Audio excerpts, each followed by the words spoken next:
to building brains.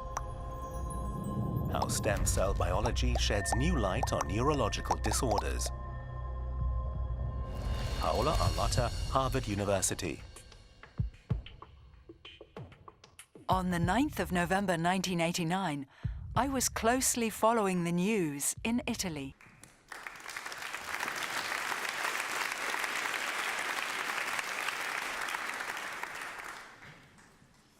All right.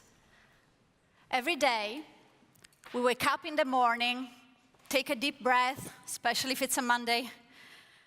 Think about the day ahead of us. Think about the people we will meet today. Think about what kind of interactions we're going to have, what we might do in a specific situation. We do this every morning. We do this because this defines who we are as human beings. We can do all of this because of the pretty incredible organ that sits between our ears, our brain. Someplace in there, among the millions and millions of cells, billions of connections, synapses, electrical pulses, is us. Our personality, our emotions and feelings, our thoughts, our choices, as my son is showing you here. So it is no surprise that for as long as we can remember, humankind has been obsessed with understanding the human brain, how it's made, how it works, how the mind emerges from the billions of connections that are present within our brain. And yet this great aim of ours, these grandiose ambitions of understanding our own brain, has remained somewhat unfulfilled, impeded by some unsurmountable obstacle that precludes us from studying the very essence of who we are. So why is that, you may ask? Why can't we understand our own brain better? Well, this is where brain is not blood. It's highly unlikely that if I asked you to give me a sample of your brain, you would do so just to let me see how the human brain is and perhaps understand how the human brain works. Also, if you want to understand how the adult brain works, you also need to understand how the brain is made. And we all know that our brain is made when we develop. In the womb, within our mothers, that's when the brain is made. We never had access to that process. We'll never have access to that process as it should be. So we have never been able to watch it. Then you say, okay, whatever. Why can't we study the human brain and understand the human brain by studying the brain of another species? Mice, for example, these incredible organisms that we use in our labs. We definitely gain a great deal of shared biology by studying the brain of mice to understand our own brain, but really, it doesn't cut close. And you don't have to be a neurobiologist to see that the brain of a mouse shown there is very different from the brain of a human being. One is smooth, the other one is gyri. There are parts of the human brains that are not even present in a mouse brain. Our brain is the product of our own unique evolutionary history. Our brain is the product of our own genome. So what? Shall we give up? Shall we give up this urge we have to understand our own brain? Perhaps it's a futile, overly academic exercise? Of course, I don't think so. And in fact, I think that this aspiration for knowledge that we have becomes very quickly an obligation for action if we not only think about the human brain, the healthy human brain, but we think about neurological diseases. Our society is plagued by neurological illnesses that not only we don't treat and cure, but we don't begin to understand. Take psychiatric illness, for example. Chances are that if I ask you here whether you know anyone with one of these illnesses, the majority of you will raise your hand. It's really widespread, it's devastating for the patients and their families, and it affects some of the higher order, very human capacities of our brain. We don't treat and cure psychiatric disease because we don't understand it in the first place. and we have more. We now have the first genetic picture of psychiatric disease. Scientists have taken DNA from healthy individuals, as well as individuals, in this case with autism, kids with autism, and compared the sequence of the DNA to understand where the differences are. And when they did that, they discovered that there was one message only that emerged from the data, that these are not simple genetic diseases. These are not diseases where you can say that one gene, that one code of DNA is different. These are diseases that are polygenic. What that means is that there are many, many tiny differences that are spread across the entirety of that human genome that gives the patient a certain probability to develop that disease. So now you have a big problem. You have a big wall here. How are you going to understand a disease that requires looking at the human genome if you don't have a system, a tissue, a brain that is the human brain? So this is really a wall. So perhaps, and I'm saying just perhaps, we need to build the human brain. And I'm going to let that sink for a moment with you. We need to build the human brain. That's easier said than done, definitely. Think about it. What is the most complex things that human beings have built? What have we built as humankind? Is it the tallest skyscraper? Is it a quantum computer? Whatever that is, it will pale compared to this.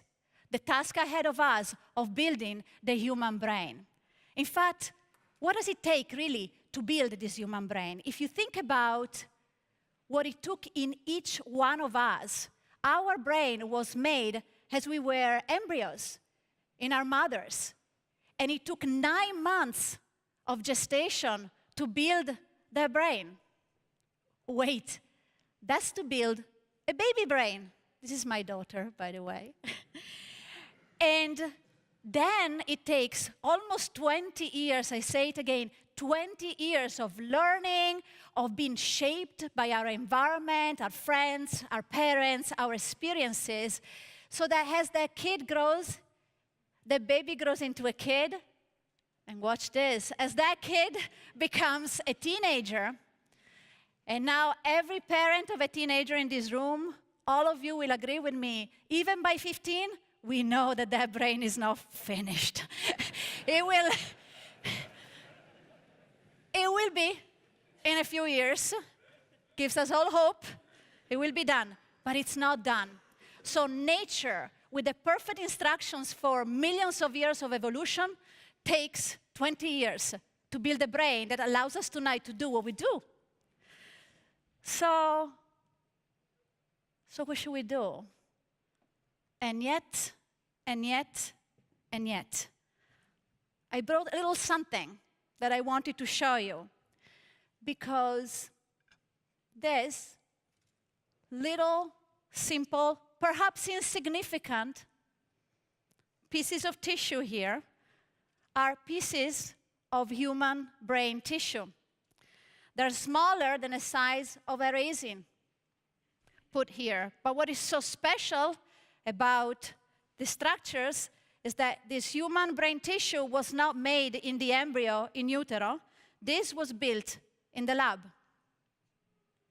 Let me introduce you to human brain organoids in this dish.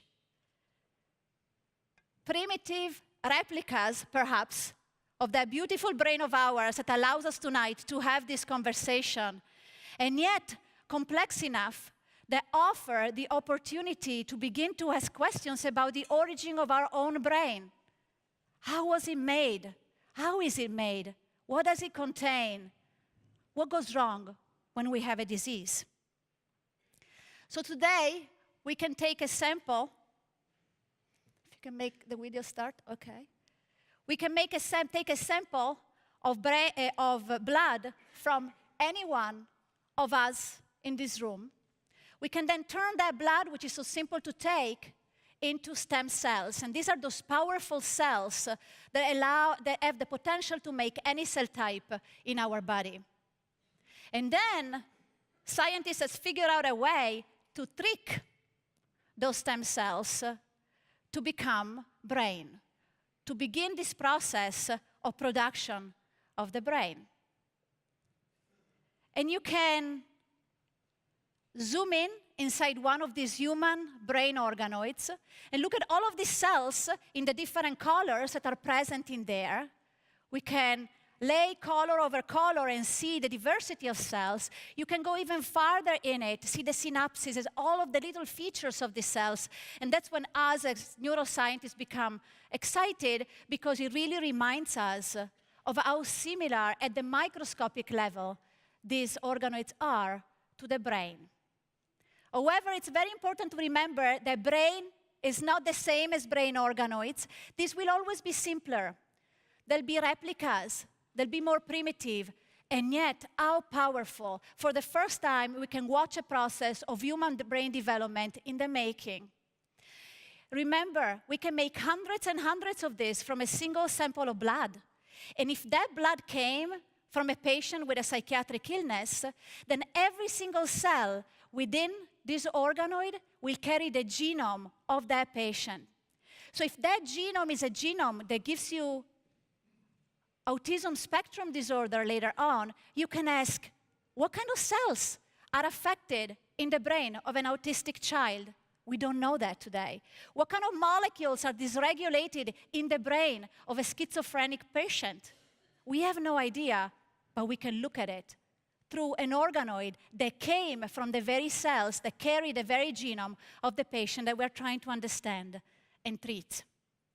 This is an example of how a wall has clearly crumbled and fallen in our field. We can make human brain in the dish.